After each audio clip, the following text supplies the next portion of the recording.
오늘 우리에게 주신 하나님의 말씀은 말라기 3장 1절 한 절 말씀입니다. 이 말라기 3장 1절 말씀은 너무너무 중요한 말씀입니다. 아마 제가 말라기 3장 1절을 설교를 하진 않았었지만 그동안 여러 본문 가운데 이 구절은 보조 말씀으로 자주 언급이 되었습니다. 여러분 혹시 기억나실진 잘 모르겠지만 가장 짝을 이루면서 나오는 바로 본문이 예레미야서의 말씀입니다. 이 예레미야서의 말씀과 이 말라기 3장 1절의 말씀은 정말 신약을 여는 아주 중요한 말씀이 됩니다. 오늘의 제목을 다 함께 읽어보도록 하겠습니다.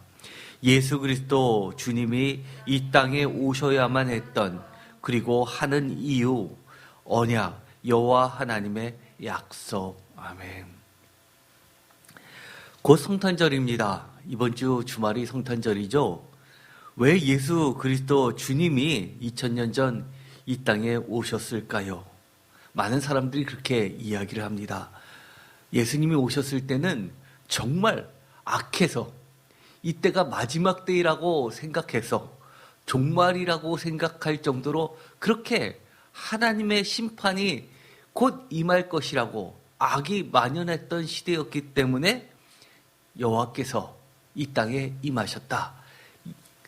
예수 그리스도께서 태어나실 수밖에 없었다라고 이야기를 합니다. 여러분들은 그것에 대해서 동의하십니까? 정말 그 말이 맞을까요? 저는 사실 그 말에 대해서 동의하지 않습니다. 악이 찰대로 찼기에 어둠이 깊어지면 깊어질수록 새벽이 오듯이 이제 선이 와야 세상이 망하지 않기 때문이라는 어떤 도교적인 그리고 무엇이 차면 다시 새로운 것이 열리는 듯한 그리고 역사학자들이 이야기하듯이 예를 들어서 해겔의 변증법처럼 그렇게 이것을 설명할 수 있을까? 저는 그렇게 보지 않습니다. 저는 아무리 돌이켜보고 곰곰이 생각해봐도 2000년 전에 예수님이 이 땅에 오실 때의 그때의 상황과 오늘날 대한민국 이 땅의 상황이 그러면 그때가 더 악했냐? 저는 그렇게 보지 않습니다. 저는 오늘의 대한민국의 상황이 더 악한 듯합니다. 그렇기 때문에 정말 왜 2000년 전에 예수님이 오셔야 했을까, 오셨을까를 생각하면 앞으로 주님이 왜 이 땅에 다시 오셔야 하는지 또한 그 해답을 알 수 있을 겁니다. 어떤 분들이 정말 그때가 최악을 달렸기 때문에 예수님이 오셨다라고 이야기한다면 어쩌면 지금보다도 훨씬 더 악한 세상으로 치달아려야 하지만 주님은 다시 오실 것입니다. 그렇게 되면 어떻게 될까요? 정말 성경 말씀대로 구원받는 사람이 그만큼 없겠죠. 구원받는 사람이 하늘의 별 따기고 정말 먼저 이 땅에서 마지막을 먼저 보낸 믿음의 선배들이 가장 행복한 사람이 되지 않을까 생각이 듭니다. 마치 가장 쉬는 시간에 떠들을 때 우리 옛날에 그랬죠. 선생님이 몰래 지키고 있다가 아주 시끄러울 때 갑자기 들어와서 누구야 그러면서 혼내듯이 그렇게 가장 그런 시점을 하나님이 고르실까요? 저는 그렇게 보지 않습니다. 사랑이 많으신 자비가 많으신 하나님이라고 우리가 인정한다면 하나님은 결코 그런 분이 아니시고 오히려 많은 사람들이 구원받을 가장 적기에 주님이 오실 것만 같습니다. 저는 이 모든 것을 종합해서 왜 2000년 전에 이 땅에 오셨을까라고 한다면 역시 그겁니다. 오직 하나님 자신의 약속 때문에 오셨다고 저는 믿습니다. 마찬가지로 앞으로 주님이 다시 오실 그 시점도 오직 하나님 자신의 이름을 걸고 하신 그 약속, 예수님께서 자신을 걸고 하신 그 약속 때문에 오신다고 저는 믿고 있습니다. 오늘의 말씀 말라기 3장 1절, 이 말씀은 굉장히 중요하다고 말씀을 드렸습니다. 이 말씀을 보면 어떤 분들은 그렇게 이야기하죠. 신구약 시대의 마지막 구약의 말씀이다 라고 이야기를 합니다. 그런데 이 말라기가 기록된 시점은 주전 4세기 정도 보고 있습니다. 주전 4세기부터 해서 이 1세기까지는 400년이란 빈 공간이 놓여 있게 됩니다.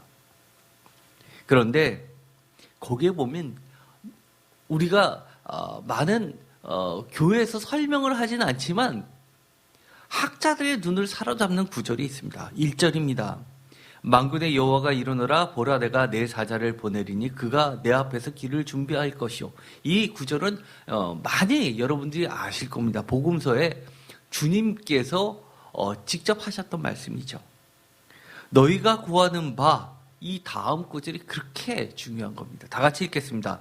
주가 갑자기 그의 성전에 임하시리니 곧 너희가 사모하는 바 언약의 사자가 임하실 것이라. 아멘.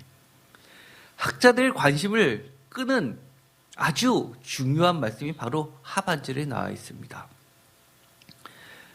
아주 설명을 하면 할수록 충격적인 말씀입니다. 너희가 구하는 바 주가 갑자기 그의 성전에 임하시리니, 이 구절입니다. 왜 그럴까요? 이 말을 뒤집어 읽으면 이렇습니다. 제가 성경책을 읽을 때 요령 중에 하나가 뭐라고 했습니까? 성경을 거꾸로 읽어보는 겁니다. 그러면 숨겨진 뜻이 드러나게 됩니다. 우리가 물건을 찾을 때 너 주머니에 있지? 그러면 어떻게 합니까? 없어! 그러면서 막 주머니를 열어서 이 안에 거를 탈탈탈탈 보이는 그런 경우가 있죠. 마찬가지로 이것을 거꾸로 읽어보면 이렇습니다. 주님이 그러면 그의 성전에 갑자기 임하신다는 얘기는 평소에 주님의 성전에 주님이 안 계시단 말씀입니까? 라는 질문이 생길 겁니다. 맞습니다.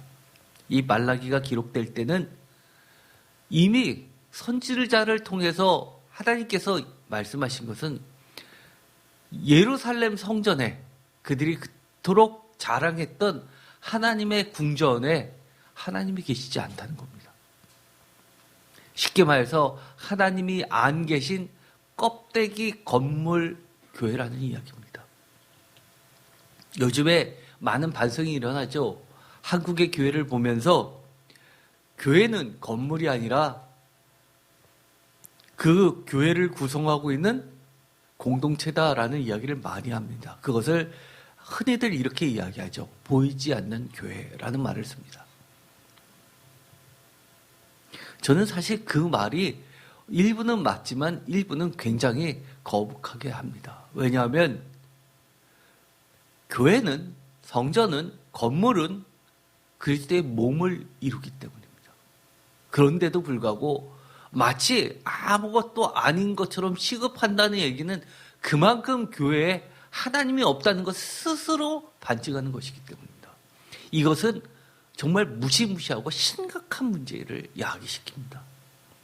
여러분께서 왜 코로나 때문에 비대면 예배를 드리라고 정부에서 그렇게 떠드는데도 불구하고 난 절대로 그럴 수 없어 라고 이 눈이 오는데도 왜 여러분이 걸어서까지 차를 몇 번씩 갈아타면서까지 교회에 오십니까? 교회에 주님이 계시다고 믿고 있기 때문입니다. 그런데 그렇게 왔는데 성전에 주님이 없다? 이것만큼 충격이 없는 겁니다. 사실은 제가 아까도 이야기했죠. 예레미야서에서 충격적인 이야기를 합니다. 주님께서, 하나님께서 예레미야를 통해서 하셨던 중요한 말씀, 성전을 직접 허무시겠다는 겁니다. 왜요? 거기에는 주님이 도저히 있을 수 없기 때문에 헐고 새로운 성전을 새로 지으시려는 프로젝트를 시작하시는데 신약이 와서 성취되죠. 그것이 무엇입니까? 예수 그리스도의 몸입니다. 그래서 이 예레미야서 31장 31절은 구약 전체에서 학자들이 뽑을 때 가장 중요한 말씀이 어디냐라고 하면 어떤 학자들은 예레미야서 31장 31절을 꼽습니다. 왜요? 거기에 무슨 말이 나옵니까? 새 언약, 신약이라는 말이 거기서 나오는 겁니다. 그래서 우리가 성경책을 얘기할 때 구약, 신약하는 그 근거가 되는 것이 예레미야서 31장 31절입니다. 거기서부터 보면 성전의 문제를 이야기하는데 성전이 무너진다고 이야기하고 다시 성전을 세울 때는 언제냐? 마음의 할례를 통해서 마음의 새로운 언약을 맺어주시겠다고 하는 약속이 나옵니다.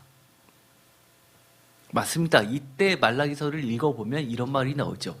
예를 들어서 하나님께 바쳐질 양은 양인데 흠 있는 것을, 아주 흠 없는 것을 바쳐야 되는데 그러기는 좀 아깝습니다. 그래서 흠 있는 것을 골라서 어차피 이것은 버려야 되는 거니까 그것을 하나님께 바칩니다.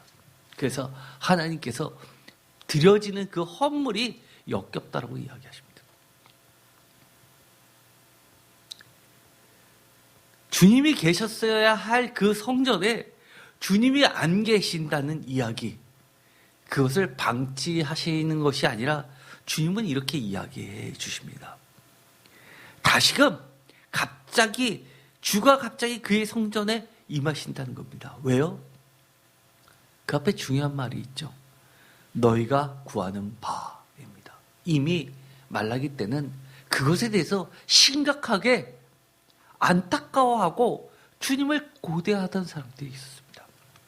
신약에서 보면 저희가 몇 년 전에 이 누가복음을 성탄절과 맞물려서 계속 말씀을 한 것이 있었죠. 거기서 누가복음을 열 때 중요한 세 인물이 나오게 됩니다. 어떤 사람이었죠? 주님을 기다린 사람들 하면서 제가 시리즈로 설교를 한 적이 있었습니다. 대표적으로 안나 같은 사람이죠. 안나는 나이가 몇 살이요? 84세. 왜요? 왜요? 이런 거 중요한 건데요. 12 곱하기 7은 84. 12지파. 그 다음에 완전수 7. 그렇죠? 하나님의 약속은요, 반드시 짝을 이루는 것들이 있습니다. 간절히 주님을 구하는, 갈망하는 사람들이 있는 겁니다. 그것을 주님이 뭐라고 이야기합니까? 내 백성이라고 이야기를 하는 겁니다. 제가 그랬죠. 저는 그때보다 2000년 전보다 지금이, 대한민국의 지금이 더 훨씬 비교할 수 없을 정도로 악하다고 봅니다. 왜요? 그나마 이때는 주님이 오시기를 간절히 기다리던 사람들이 있었고 그 사람들이 성경을 구성하는 사람들로 인물로 들어가게 됩니다. 그런데요, 지금은 주님이 오시기를 기다리는 사람 별로 없습니다. 여러분들은 주님을 간절히 오시기를 기다리고 있습니까? 저는요, 가끔 이렇습니다. 주님이 어떨 때는요, 오늘 당장 오셨으면 좋겠습니다.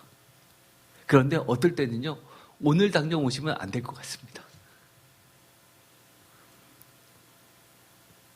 내 부인은, 내 가족은 어떻게 될까 생각하면, 그리고 내 자신은 어떻게 될까 생각하면 오늘 말고 조금 더 준비된 상태에서 오셨으면 좋겠습니다. 목사인 저도 그런데요. 대부분의 사람들은요, 주님 오시기를 기다립니까? 그러면 이렇게 대답할 겁니다. 아직도 산타크로스를 믿고 있는 것처럼 주님을 믿고 있니? 참 순진하네 라고 생각할 겁니다. 심지어 크리스찬도 그렇게 생각할 겁니다. 주님은 상징적 의미를 가질 뿐이다라고 생각하는 사람이 훨씬 많이 있습니다. 주님이 계시다고 믿어야지만 그나마 세상 사람들이 두려움에서 넘지 말아야 될 선이 생기는 거지, 주님이 아예 없다라고, 하나님이 아예 없다라고 생각하면 무법천지가 될 것이라고 믿고 있는 사람들이 많이 있습니다. 그것을 종교의 어떤 면이요? 선한 면이라고 합니다. 그러다 보면 모든 종교는 다 선한 면이 있고 종교의 기능이 선한 기능이라고도 이야기해서 모든 종교는 사실은 차이가 없다라고까지 가게 되는 겁니다. 그런데 이렇게 이야기합니다. 너희가 구하는 바 주가 갑자기 그의 성전에 임하시리니 라고 하면서 왜 성전에 임하느냐라고 하면 곧 너희가 사모하는 바 다 같이 읽겠습니다. 언약의 사자가 임할 것이라. 사자. 여기서 보면 사자가 두 번 등장하죠. 3장 1절에 상반절에 내 사자를 보내리니라는 사자가 한 명이 등장하고요. 그 다음에 맨 뒤에 하반절 끝에 언약의 사자가 임할 것입니다 라는 사자가 또 한 명이 등장합니다. 그래서 잘못 읽으면 이것은 동일 사자로, 동일 인물 사자로 읽게 됩니다. 표준세번호를 읽어보겠습니다. 다 같이 읽겠습니다. 내가 나의 특사를 보내겠다. 그가 나의 갈 길을 닦을 것이다. 너희가 오랫동안 기다린 주가 문득 자기의 궁궐에 이를 것이다. 너희가 오랫동안 기다린 그 언약의 특사가 이를 것이다. 나 만군의 주가 말한다. 여기 보면 약간 표준세번역에서는 다른 단어를 쓰면서 그것이 또 다른 인물이라는 것을 내포하고 있습니다. 앞에 내 사자라는 것은 특사라고 하고요. 그 뒤에 언약의 사자는 그 언약의 특사라고 하면서 이 그가 앞에 있는 그 내 사자가 아닌 정관사 덜을 붙이면서 유일한 사자를 이야기하는 겁니다. 잘 모르겠어요. 보통 그 하면 앞에 있는 걸 지시하는 것이 아닐까요? 보통 그라는 우리 말로 할 때, 영어로 할 때도 그를 붙일 때는요, 중학교 1학년 문법책이 나옵니다. 정관사 더의 기능 중에서 앞에 있는 것을 다시 한번 지시하는 더가 나오고요. 그래서 어북, 그 다음에 더북이 나오고요. 또 반드시 더가 들어가는 것이 있습니다. 뭐죠? The earth 같은 거. 뭐죠? 유일한 거. 그거는 그 앞에 있는 것을 지칭하는 것이 아니라 전에도 없었고 후에도 없었고 오직 하나라는 겁니다. 그래서 여기서는 후자의 개념으로서 그 언약의 특사라는 것은 하나님 자신 예수 그리스도를 의미합니다. 2절 그가 임하시는 날 누가 능히 당하며 그가 나타나실 때 누가 서리요. 그가 나타나실 때 아무도 설 수 없고 당할 수 없을 존재. 그가 누구죠? 하나님뿐이 없습니다. 여호와뿐이 없습니다. 그래서 이 그 특사라는 것은 여호와 자신을 이야기하지요. 어떤 일을 하시냐? 다 같이 읽겠습니다. 그는 금을 연단하는 자의 불과 표백하는 자의 잿물과 같을 것이라. 잿물은 어떨 때 쓰죠? 표백제로 쓰죠. 이것은 깨끗해하는 것을 이야기합니다. 그 다음에 금을 연단시키는 것은 뭐를 태우는 겁니까? 불순물을 태우는 겁니다. 그래서 불을 이야기할 때 성령의 불 이렇게 이야기하죠. 성령의 무슨 기능 때문에요? 정결케 하는 기능입니다. 더러움을 태워버리는 기능입니다. 3절 그가 은을 연단하며 깨끗하게 하는 자 같이 앉아서 다 같이 읽겠습니다. 레위 자손을 깨끗하게 하되 금은같이 그들을 연단하니 그들이 공의로운 제물을 나 여호와께 바칠 것이라. 여기서 보면요 이렇게 되어 있습니다. 주님께서 이 언약의 이야기를 하면서 그 언약의 특사가 어떤 기능을 한다는 이야기입니까? 그 언약의 특사가 중요한 이야기, 깨끗하게 하는 그 기능을 1차적으로 어디다 한다는 겁니까? 어디요? 레위 자손. 왜요? 레위 자손이 먼저 깨끗하고 거룩해져야지만 하나님이 받으시는 그 예배가 거룩하고 깨끗해질 수 있기 때문입니다. 그런데 말라기 때는 제사를 집리하는 제사장들, 레위인 모두가 이미 타락할 대로 타락했기 때문에 하나님이 성전에 계실 수 없었다는 이야기가 되는 겁니다. 과거에는 어땠습니까? 우리가 시편에 보면 임례성이라는 걸 기억나십니까? 임례성에서 여러분 머릿속에 기억되는 게 뭡니까? 우리가 교회에서 예배 드릴 때 임례성 하죠? 임례성 하게 되면 그때 전주가 올라가면 모든 성도들이 자리에 일어나는 교회들도 있습니다. 그렇게 하는 교회들이 있죠. 그리고 나서 목사님이 쭉 강단으로 올라가고 성가대가 쭉 따라가는 그런 모습을 하는 것이 있죠. 사실 그것이 임례성이 아닙니다. 시편에서 어떤 게 임례성이라고 그랬죠? 문지기가 문 앞에서 성전문을 지키면서 물어보죠. 내 손이 깨끗하냐? 부정한 일을 행하냐? 라고 물어봐서 그런 것에 대해서 아니요, 저는 부정한 일을 하지 않고 내 손이 깨끗합니다. 라고 대답하는 자만이 그 성전에 들어갈 수가 있었습니다. 레위인, 대표적으로 문지기 역할을 하는 이 레위인이 하는 역할이 거룩성을 지키는 역할입니다. 하나님의 성전의 거룩성을 지키는 일입니다. 제가 아는 교회도요, 장로님의 직업이 뭔지 아십니까? 술 도매상입니다. 돈을 어마어마하게 벌으시니까, 그러니까 장로 줍니다. 어떤 분들은 그렇게 이야기하죠. 그거 갖고 뭐라고 그러면 식당은, 그 다음에 편의점은 어떻게 성도들이 운영합니까? 그렇잖아요.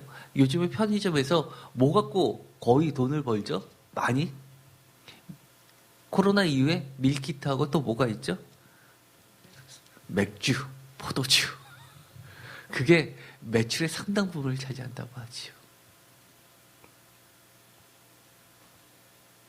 그런데 주님이 1차적으로 이 땅에 오시면서 무엇부터 회복하시려고 하냐면, 예배가 예배되게 하려면 예배를 집행하고 진행시키는 제사장부터 레위 자손부터 회복시킨다는 겁니다. 예배가 회복돼야지만 그 다음에 뭐가 회복되는 겁니까? 말씀이 바로 섭니다. 말씀이 언제 선포됩니까? 이 말씀 가운데 선포되는 겁니다. 비록 제사장이 말씀을 선포하지만 그것은 하나님의 직접적인 육성이라고 우리가 믿고 받아들이는 겁니다.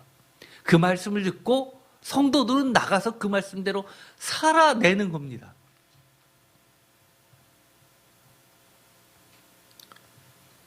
그래서 이 공의로운 제물을 나 여호와께 바칠 것이다 라는 것은 이 바치게끔, 공의로운 제물을 바치게끔 만드는 것의 1차적인 책임은 누구한테 있다는 겁니까?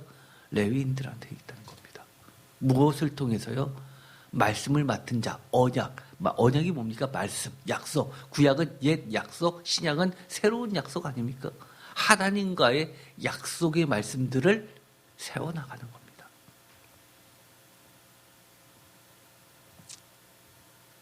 말라기 3장 1장의 언약의 사례는 분명히 우리가 보았듯이 무엇입니까? 주님 여호와 자신입니다. 그것이 신약시대에 오면 예수 그리스도로 바뀌게 됩니다. 이것은 이사야서 40장 3절에서 5절의 말씀을 근거로 하고 있습니다. 반면에 한 가지 더 보아야 될 것은 특사. 특사는 무엇일까요? 내 사자라고 한 것은 주의 길을 준비하는 자, 예수님께서는 이 자를 누구라고 했습니까? 세례 요한이라고 했죠. 마태복음 11장 10절과 요한복음 1장 23절에서는 한 번은 예수님이, 한 번은 세례 요한 자신이 그것을 증언하는 말이 나옵니다. 마태복음 11장 7절, 그들이 떠나면 예수께서 무리에게 요한에 대하여 말씀하시되 너희가 무엇을 보려고 광야에 나갔더냐? 바람에 흔들리는 갈대냐? 그러면 너희가 무엇을 보려고 나갔더냐? 부드러운 옷 입은 사람이냐? 부드러운 옷을 입은 사람들은 왕궁에 있느니라. 그러면 너희가 어찌하여 나갔더냐? 선지자를 보기 위함이더냐? 옳다. 내가 너에게 이르노니 선지자보다 더 나은 자니라. 표준세 번역으로 읽어보겠습니다. 9절. 아니면 무엇을 보러 나갔더냐? 예언자를 보러 나갔더냐? 그렇다. 내가 너에게 말한다. 그는 예언자보다 더 위대한 인물이다. 10절. 기록된 바보다 보라 내가 내 사자를 내 앞에 보내리니 그가 내 길을 내 앞에 준비하리라 하신 것이 이 사람에 대한 말씀이라. 내가 진실로 너에게 말하더니 여자가 낳은 자 중에 세례 요한보다 큰 이가 일어남이 없도다. 그러나 천국에서는 극히 작은 자라도 그보다 크니라. 아멘. 예수님이 직접 말씀해 주셨죠. 그런데 요한복음 1장에 보면 요한 자신이 이렇게 이야기합니다. 요한복음 1장 20절.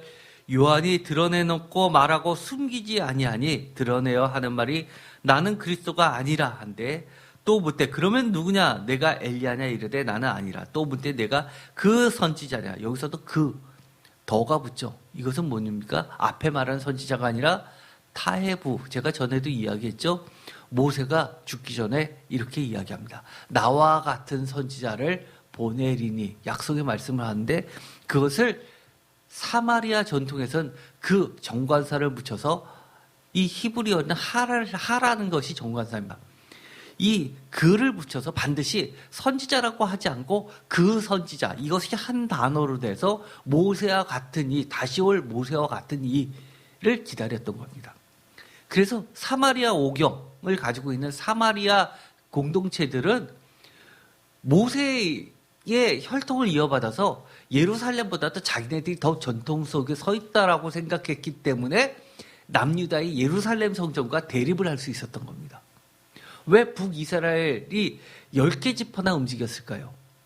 남유다하고 거의 멸망했던 이 베냐민 지파하고 유다 지파만 유대를 구성하고, 나머지 유다를 구성하고 나머지 10개 지파가 다 북이스라엘로 넘어갈 수 있던 이유, 그만큼 모세의 영향력이 어느 지파를 중심으로 해서 굳건하게 있었습니까? 그 전통이 에브라임 지파. 베델이 있었던 그 성소를 중심으로 해서 굳건하게 전통이 있었는데, 그 에브라임 지파가 갖고 있었던 전통은 바로 모세의 오경을 갖고 있었던 겁니다. 그것을 우리가 흔히 사마리아 오경이라고 하고, 북이스라엘과 남이스라엘이 멸망할 때, 이 전에도 제가 이야기했죠. 지금의 성소의 대부분이 그때 북쪽에 있었던 사람들이 남쪽으로 내려올 때 갖고 왔던 성경이 대거 들어가게 된 겁니다. 그래서 보면, 성경에 보면 창세기에서도 창조 사건이 2번이 기록이 되죠. 그건 왜 그러냐면 그 전통이 2가지 전통이 있기 때문인 겁니다. 성경에 보면 똑같은 이야기인데 2가지 이야기가 계속해서 나오는 것이 있습니다. 예를 들어 홍수 사건에서 어떤 것이 40일이냐, 어느 것이 며칠이냐, 날짜가 틀리죠. 그건 2가지 전통이 다 같이 있기 때문입니다. 그렇기 때문에 여기서 이야기하는 것처럼 내가 그 선지자냐 묻는데 그것도 아니라고 이야기합니다. 왜 그럴까요? 여기서 왜 그 선지자가 나옵니까? 세례 요한이 세례를 주던 장소가 남유다 쪽입니까? 아니요. 에논, 살렘이라고 하는 물이 많은 지역, 그것은 북이스라엘에 보다 가깝습니다. 즉 북이스라엘과 사마리아와 이 남유다와 그 중간 지점에 있는 겁니다. 그래서 세례 요한이 거기서 일부러 그 장소를 통해서 세례를 줄 것은 바로 그 선지자, 예수님께서 오시면 남과 북을 통합해서 온전한 12지파를 새 이스라엘로 만들 것이라 믿고 있었기 때문에 남쪽도 아니고 북쪽도 아닌 그 중간 지점에서 세례를 주기 시작했던 겁니다. 그런데 또 이렇게 이야기해요. 또 말하되 누구냐? 우리를 보낸 이들에게 대답하게 하라. 너는 내게 대하여 무엇이라 하느냐라고 하니까 23절에 이르되 다 같이 읽겠습니다. 나는 선지자 이사야의 말과 같이 주의 길을 곱게 하라고 광야에서 외치는 자의 소리로라 하니라. 아멘. 즉 말라기의 3장 1절의 말씀은 이처럼 이사야서의 말씀과 같이 어우러져서 세례 요한을 지칭하는 말씀이 됩니다. 이사야서 40장, 이 40장이 왜 중요하죠? 이사야서를 크게 두 부분으로 나누면 1장부터 39장까지, 그리고 40장부터 66장까지 크게 두 부분으로 나누게 됩니다. 사실 이사야서도 40장 이후에 두 부분으로 나누죠. 제2이사야, 제3이사야서로 나누는데 두 개를 합쳐서 흔히들 바벨론 이사야라고 이야기합니다. 포로로 이미 끌려간 이후에 주님께서 포로로 남겨두시지 않고 다시 불러내어서 회복을 시켜주신다라는 희망의 메시지를 전달합니다. 그거의 시작이 바로 40장입니다. 40장의 시작부터가 다릅니다. 너무나 따뜻한 말로 시작을 하죠. 너희 하나님이 이르시되 너희는 위로하라. 내 백성을 위로하라. 위로부터 시작합니다. 그리고 나서 소망을 줍니다. 너희는 예루살렘에 마음에 닿도록 말하며 그에게 외치라. 그 노역의 때가 끝났고 그 죄악이 사함을 받았느니라. 그의 모든 죄로 말미암아 여호와의 손에서 벌을 받았느니라 할지라 하시니라. 3절 다 같이 읽겠습니다. 외치는 자의 소리여 이르되 너희는 광야에서 여호와의 길을 예배하라. 사막에서 우리 하나님의 대로를 평탄하게 하라. 여기서 너는 세례 요한이 되고요. 우리 하나님은 바로 예수 그리스도가 되겠죠. 4절 골짜기마다 도두어지며 산마다 언덕마다 낮아지며 고르지 아니하는 것이 평탄하게 되며 험한 곳이 평지가 될 것이다. 저는 이 4절의 이 말씀은요, 노래라고 봅니다. 너무너무 아름답지요. 저는 이 말씀을 읽을 때마다 제 마음에서 높고 교만한 마음이 낮아지고 상처받고 짓눌렸던 그 마음이 위로되어서 하나님의 평화로 높아져서 하나님의 정의가, 평화가 내 마음속에 잔잔히 흐르기를 바라고 있습니다. 5절 여호와의 영광이 나타나고 모든 육체가 그것을 함께 보리라. 이제 보이지 않던 하나님이 우리 모두가 볼 수 있는 하나님으로 나타난다고 약속해 주고 있습니다. 이는 여호와의 입이 말씀하셨느니라.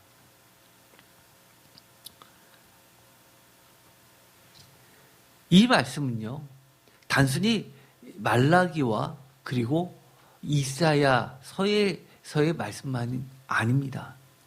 왜 예수님께서 다시 오셔야 됐냐라고 이야기할 때 제가 이야기했죠. 하나님 자신의 언약 때문입니다. 사람을 향해 걸고서 하는 약속은 불안정하기 때문에 하나님이 세상 그 어떤 피조물과 함께 나눌 수 있는 약속이 없기 때문에 하나님이 자신의 이름을 걸고 자신과 한 약속이기 때문에 영원한 겁니다. 이렇게 이야기합니다. 하나님께서는 여호와께서 직접 임하신다는 그 약속을 선지자를 통해서 계속해서 말씀해 주셨습니다. 대표적으로 스가랴서 8장 3절, 에스겔서 43장 1절, 5절에도 기록이 되어 있습니다. 스가랴서 8장 1절 만군의 여호와의 말씀이 임하여 이르시되 만군의 여호와가 이같이 말하노라. 내가 시온을 위하여 크게 질투하며 그를 위하여 크게 분노함으로 질투하노라. 3절 다 같이 읽겠습니다.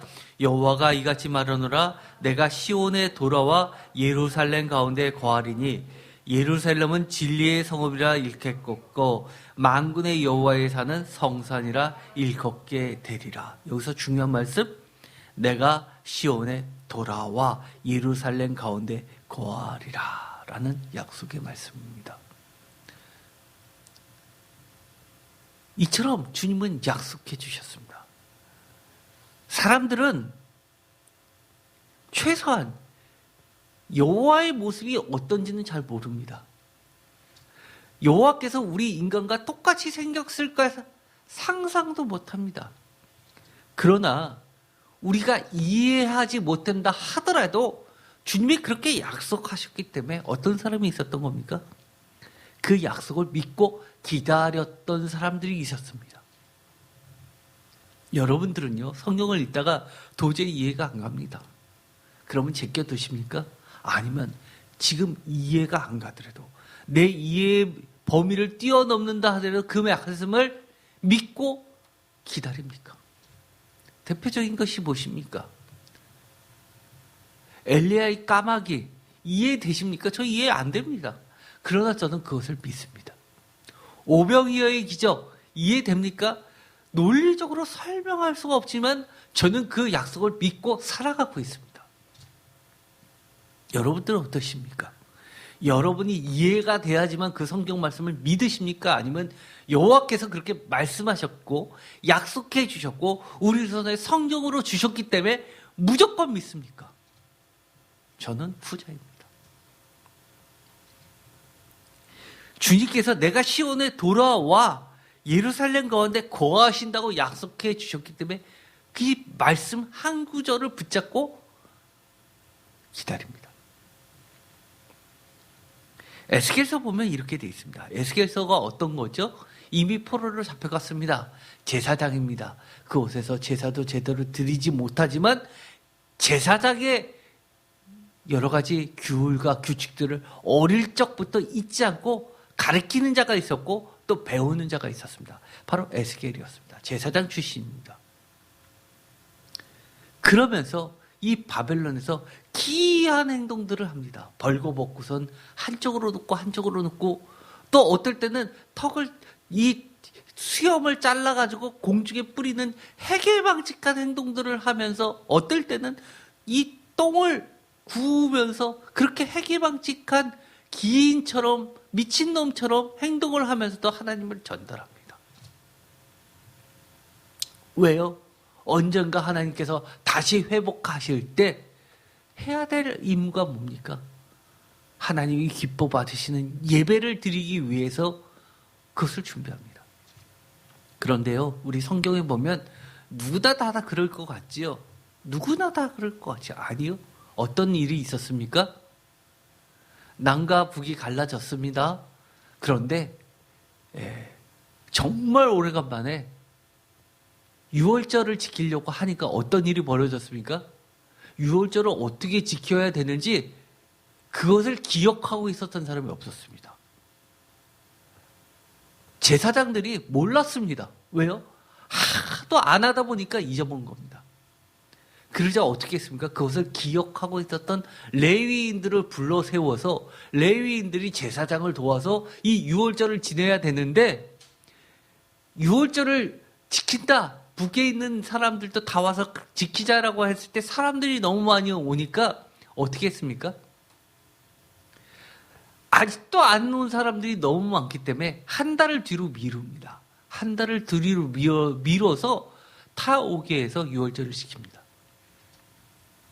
여러분들 지금은 예배 와서 예배드리고 하나님께 기도하고 하는 것을 여러분은 몸으로 기억하고 있습니다.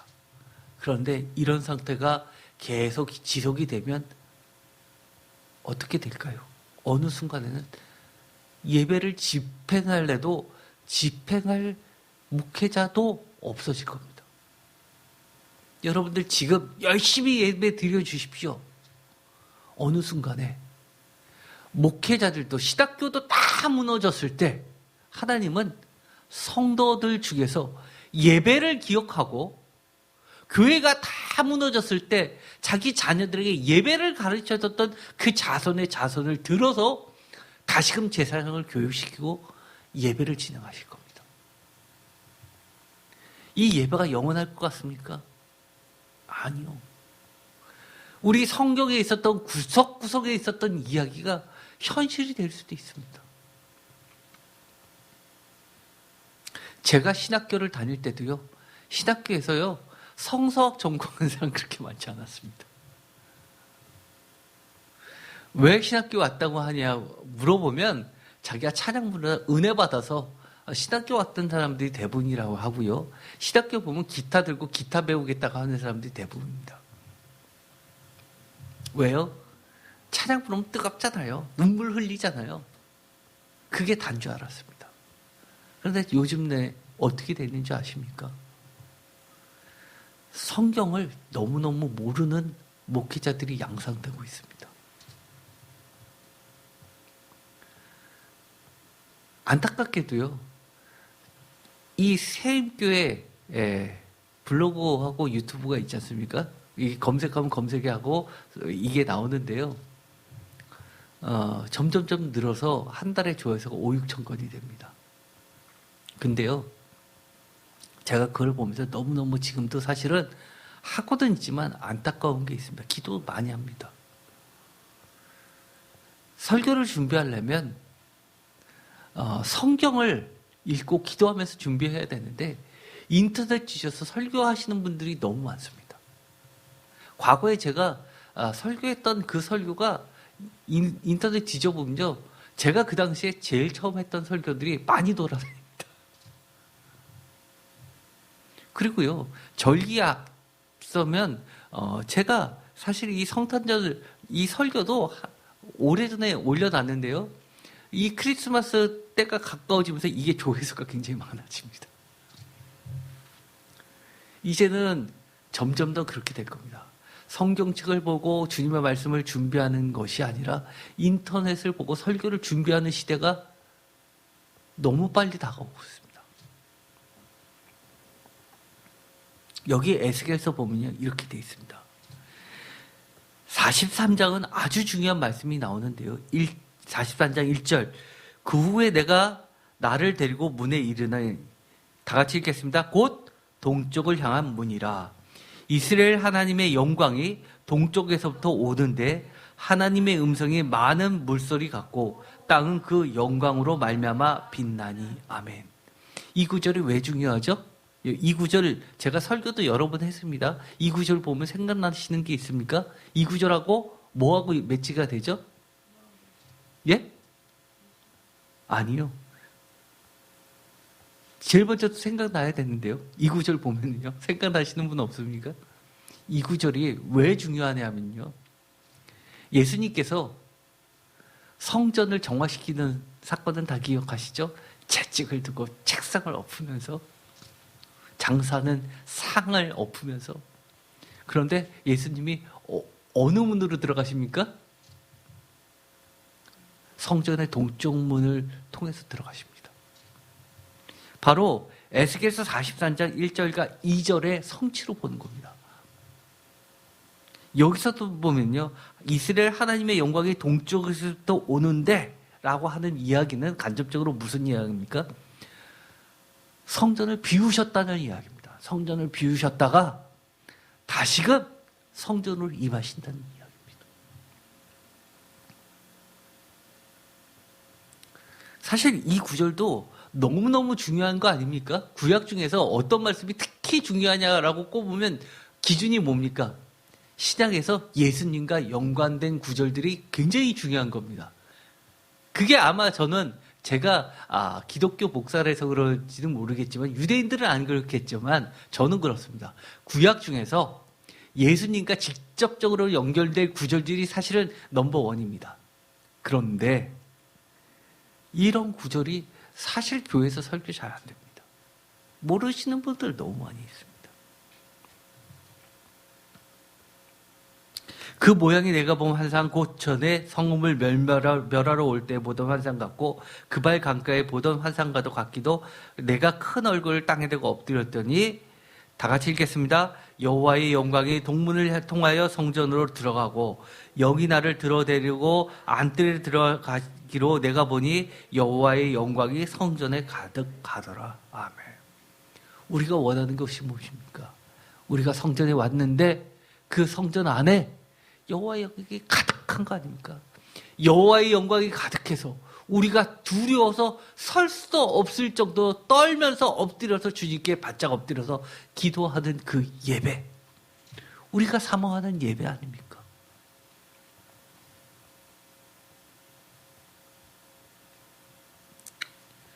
이스라엘에게 여호와께서 성전에 돌아오셨다라는 의미는 무엇일까요?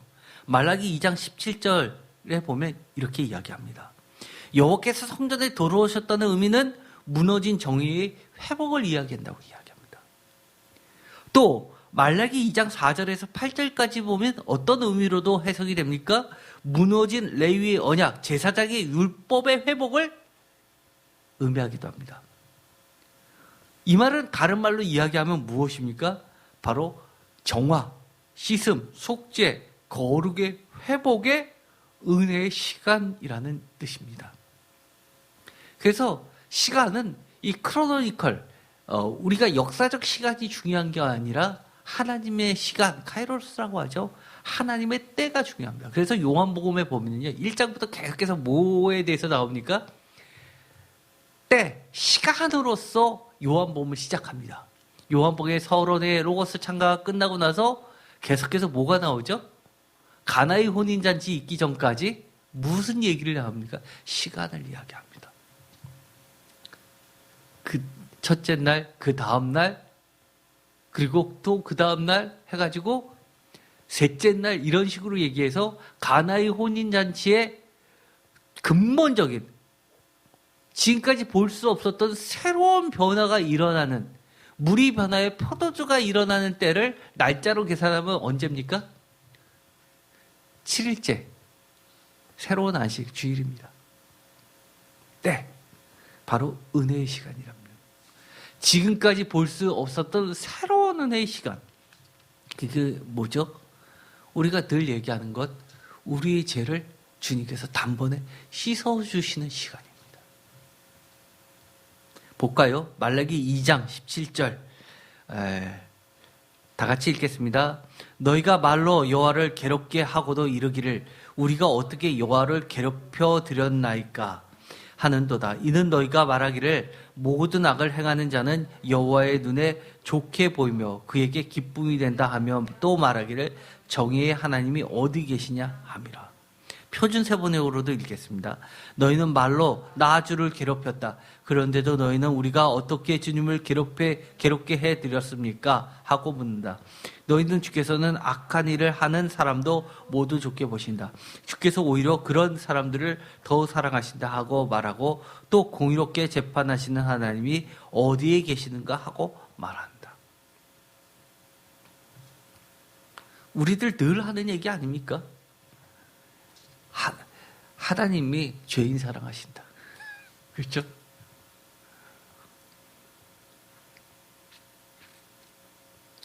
하나님의 의도와 관계없이 그것을 내 멋대로 이용하는 데 씁니다. 더 나아가서 어떻게 이야기합니까? 정의의 하나님이 어디 계시냐. 그래서요, 요즘에 교회에서는요, 목사님들이 성도 야단치다가 목사님이 좋게 합니다. 사람들 눈치 보기 힘듭니다. 뭐 좀 저기에도 사람들 칭찬하고 네, 잘하셨습니다. 주님께서 인도해 주실 겁니다. 너무 걱정하지 마세요. 괜찮습니다. 괜찮습니다. 이러다가 부목사가 담임 목사 되고 담임 목사가 되고 은퇴할 때 넉넉히 챙겨가고 그렇게 되는 거 아닙니까?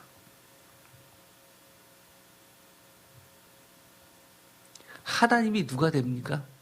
사람들이 하나님이 됩니다. 목회자의 하나님은 힘 있는 성도들이고 성도들의 하나님은 누굽니까?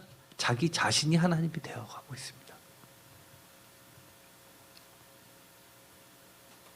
내가 믿고 싶은 대로 믿으면서 나는 하나님 믿는다고 생각하고 있습니다. 그것도 아주 잘 믿는다고 합니다. 내가 아니면 이게 돌아가지 않는다고 생각합니다. 그러면서 내가 이 땅에서 어떻게 살든 개인적인 거니까 터치하지 말라고 합니다.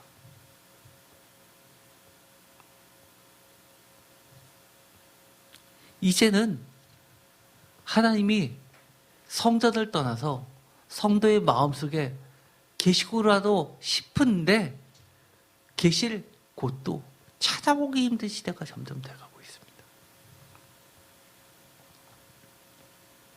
말라기 2장 4절 만군의 여호와가 이르노다 내가 이 명령을 너희에게 내린 것은 다 같이 읽겠습니다. 레위와 세운 나의 언약이 항상 있게 하려 함인 줄을 너희가 알리라. 아멘.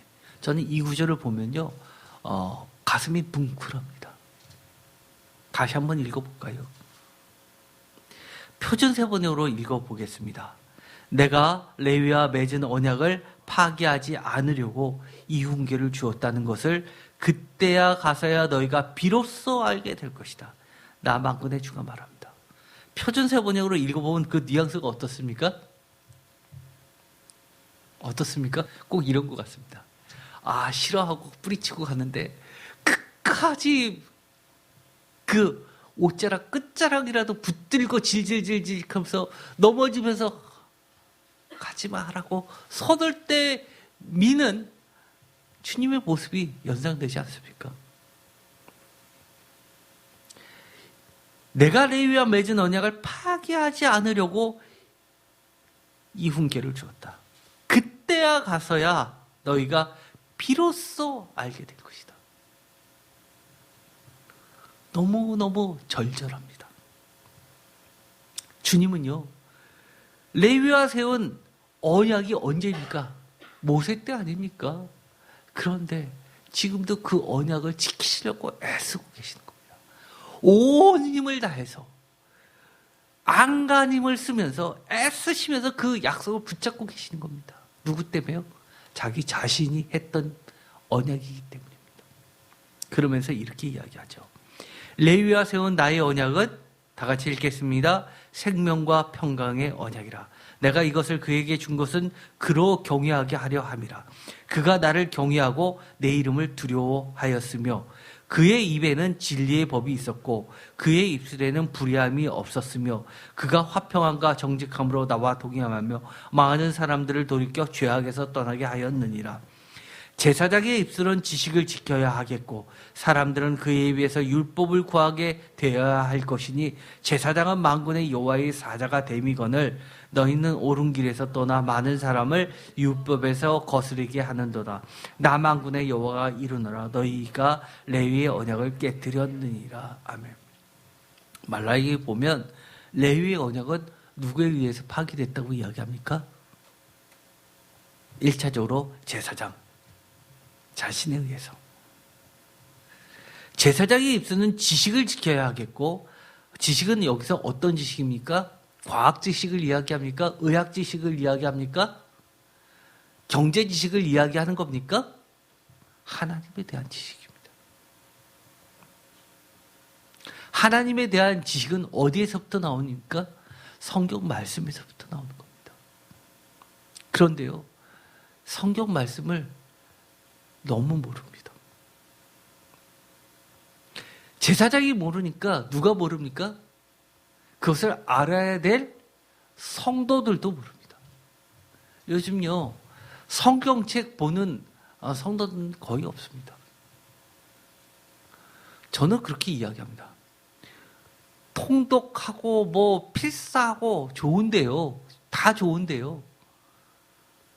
조금 더 정독하고 하나하나 그때그때 말씀을 하나씩 깊이 묵상했으면 좋겠습니다.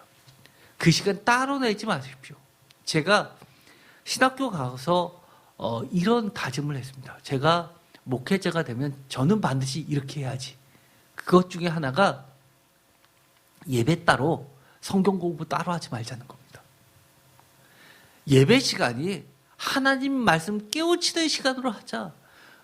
최소한 사람들이요, 성경 공부하자라고 하면 성경 공부 시간은 잘 참석 안 합니다. 그런데 무슨 시간에 참석해요?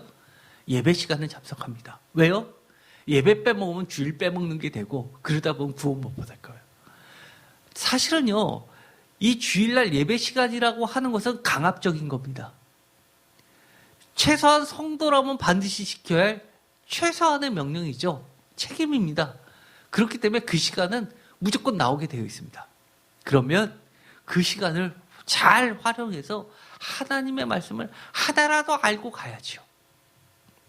전 그래서 성경 공부 따로, 말씀 따로, 예배 따로 이런 것을 별로 좋아하지 않습니다. 그래서 반드시 예배 시간에는 하나님의 말씀을 꼭 기억하고 하나라도 깨우치게 하고 가야겠다라고 늘 다짐을 했습니다.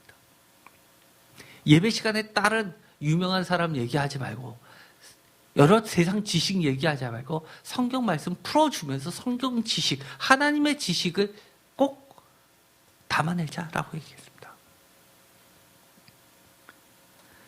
제사장의 입술에 지식을 지키는 순간 어떻게 됩니까?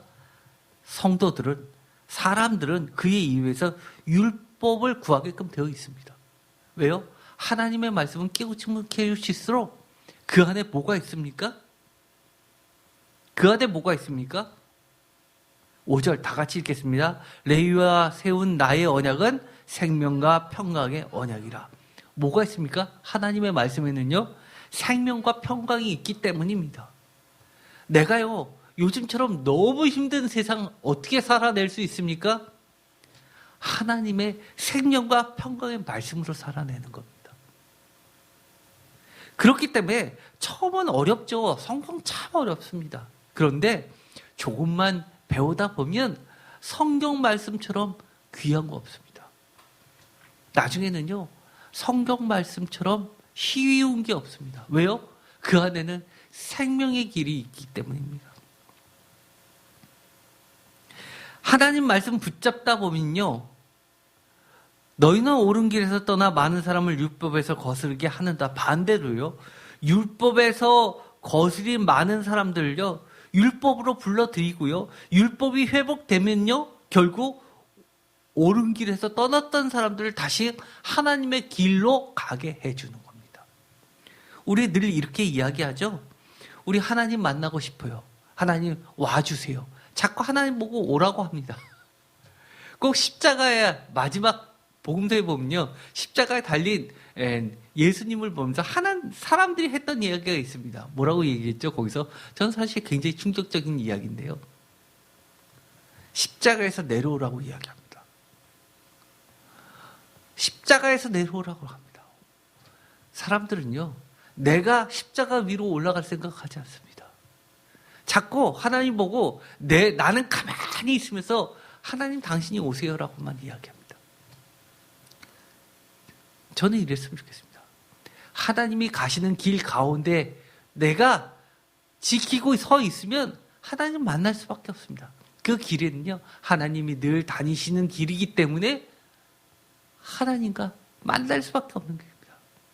하나님의 길로 가십시오. 제가 저희 아내가 했던 말 중에서 정말 기억에 남는 말이 있습니다. 두 번째 대동맥박리 수술을 하는데요, 제가 삼성병원에 기록으로 남아 있습니다. 17시간 수술. 최고의 기록입니다. 맨 처음에 예상했던 시간은 한 7시간, 8시간이면 된다고 했는데 계속 지연됐습니다. 대기실에서 보면 전광판에서 뜨죠.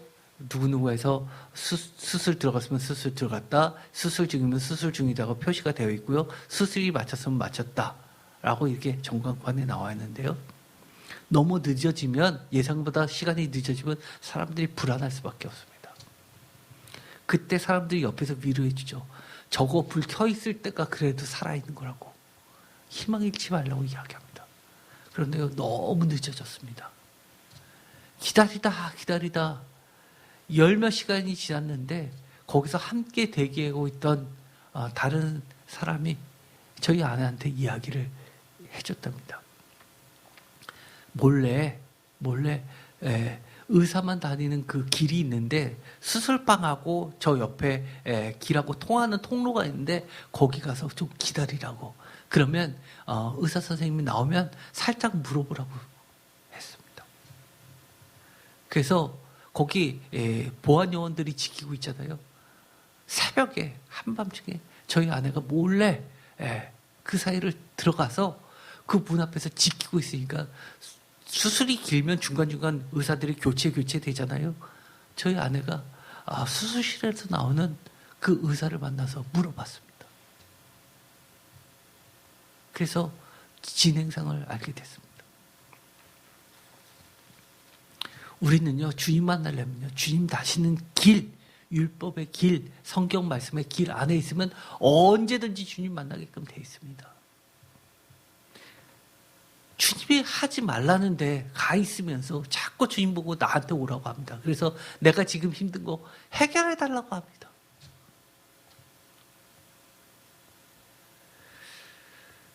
사실은요, 제가 이 말라기 2장의 말씀을 보면요, 1차적으로는 그렇습니다. 주님이 뭘 얘기한 겁니까? 레위와 맺은 언약을 회복시켜 주시겠다는 이야기입니다. 그런데요, 여기 보면 이런 말이 나옵니다.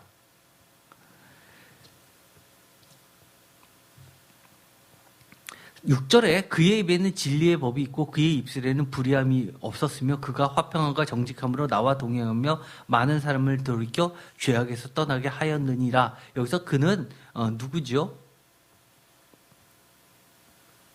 레위인들이 그래야 된다는 겁니다. 그런데요, 그라는 말을 빼보고선요, 그 뒤에는 특징들만 보겠습니다. 입에는 진리의 법이 있고요, 입술에는 불의함이 없으며 화평함과 정직함으로 하나님과 동행하며 많은 사람을 돌이켜 죄악에서 떠나게 하는 사람, 누굽니까? 우리가 사전 지식 없이 읽어보면 누굽니까? 이렇게 하는 사람이 누굽니까? 목사님입니까? 아니면 여러분 성도 자신들입니까? 목사님만 이런 일을 하는 겁니까? 성도님들은 이러지 않아도 돼요? 제 얘기는 이겁니다. 앞에 거를 떼고 내용을 읽어보면 뭡니까? 성도님들의 이야기입니다. 성도님들이 다른 말로 이야기하면 뭡니까? 주님께서, 하나님께서 회복시킬 레위인들이 누구냐는 겁니다. 바로 거룩한 백성, 성도입니다. 왜 성도라고 합니까? 그 앞에 거룩할 성자, 거룩한 백성, 거룩이라는 단어는 성경에서 어디다만 붙이는 단어라고 했습니까? 하나님에게만 붙이는 단어고 하나님과 관련된 접촉물에만 붙이는 겁니다. 성물, 이렇게 거룩한 제사장 이런 겁니다. 성령. 즉 하나님께서 다시 성전에 돌아오신다는 이야기는, 예수님께서 이 땅에 오신다는 이야기는 하나님께서 레위의 언약을 세우면서 우리를 죄에서 죄 씻겨주시고 거룩한 백성으로 세워주시고 이 거룩한 성도들을 만백성의 뭘로 세우신다는 겁니까? 새로운 제사장들로 세우신다는 겁니다. 그래서 그 약속을 지키시기 위하여 주님이 2000년 전에 오신 겁니다. 주님이 2000년 전에 오셔야만 했던 그 이유와 동일하게 오늘 제목에서 제가 뭐라고 이야기했죠? 오셔야만 했던 그 이유가 또 어떤 이유이기도 하는 겁니까? 주님이 다시 또 이 땅에 오셔야만 해야 할 이유이기도 하는 겁니다. 주님이 관심을 갖고 있는 것은 여러분을 정말 거룩한 하나님의 레위 백성들로 세우시기 위해서 이 많은 프로젝트를 하시는 겁니다. 이제 곧 성탄절입니다. 여러분들, 주님이 성전에 다시 오시는 것을 기대했던 사람들처럼 여러분의 마음 가운데, 여러분의 삶 가운데 주님이 오셔서 태어나시기를 간절히 소망해 보시기 바랍니다. 그래서 이번 성탄절은 여러분들이 정말 주님을 찬양하는 그런 성탄절이 되었으면 좋겠습니다. 기도가 마치겠습니다. 주님 감사합니다. 오늘도 주님은 말씀을 통해서 우리에게 이야기해 주십니다.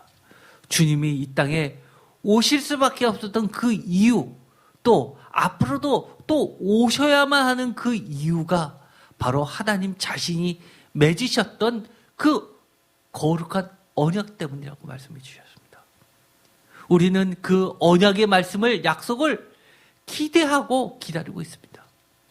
우리 거룩한 하나님의 백성들과 맺으신 그 거룩한 약속을 우리 삶을 통해서 주님 성취시켜 주시옵소서. 예수 그리스도의 이름으로 기도드립니다. 아멘.